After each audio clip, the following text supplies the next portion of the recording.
Во Кривичниот суд во тек е ново рочиште за случајот со прегазувањето на 68-годишниот Југослав Николовски.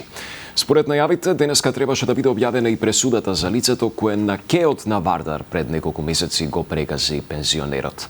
Пред Кривичниот суд е Сандра Спасовска. Сандра, дали заврши судењето, односно денешното рочиште, и кога може евентуално да се очекува пресуда? Борче, за една недела од сега се е закажано ново рочиште на кое што ќе бидат изведени завршните зборови.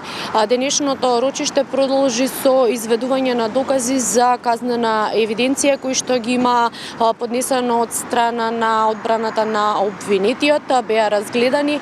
Рочиштето денеска заврши пред околу некои десетина минути. Освен тоа што се разгледуваат докази кои што беа, реков, предложени од страна на одбраната на обвинетиот, во текот на расправата јавниот обвинител побара дел од доказите кои што биле доставени на 9 октомври годинава од страна на адвокатот на обвинетиот Фатон Љури, кој што летово на пешачка патека на кеот на Вардар во близина на паркот на франкофонијата смртно го прегази со мотор 68-годишниот Југослав Николовски. Обвинителството побара дел од овие докази да не бидат земени во предвид. Одбраната пак на обвинетиот беше на ставот дека треба да се земат сите докази кои што се доставени и на 9 октомври и на 11 ноември дополнително до судот, да бидат земени во предвид, бидејќи ќе влијат на намалување на неговата казна. И морам да кажам дека тука судот донесе решение делумно да прифати дел од доказите кои што беа доставени. Меѓу нив имаше и психијатриско вештачење на вонбрачната партнерка на обвинетиот Љури, со која што тој очекувал дете. Понатаму судот не го прифати техничкиот извештај и дел од доказите од листата кои што биле доставени на 9 октомври.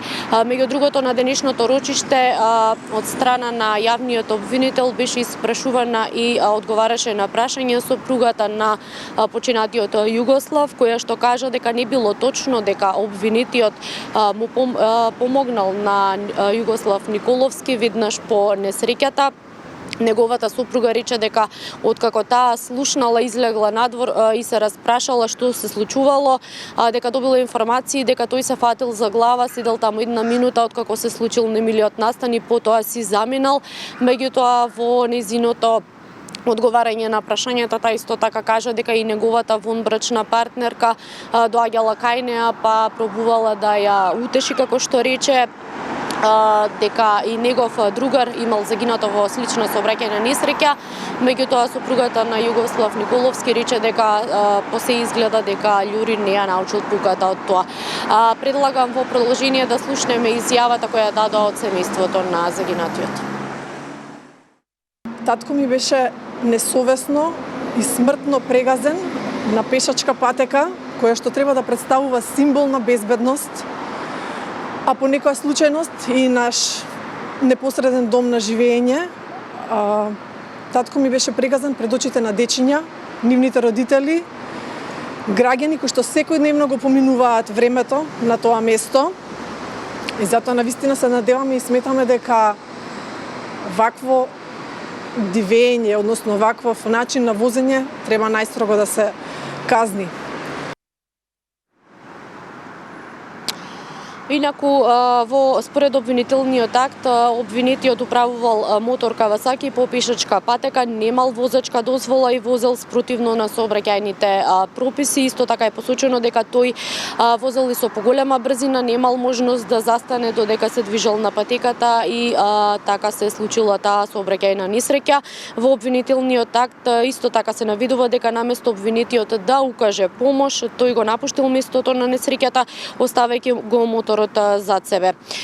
Инаку, обвинетиот Фатон Љури, 25 години, тој призна вина на едно од рочиштата, односно на првото рочиште. Судењето за овој случај започна минатиот месец.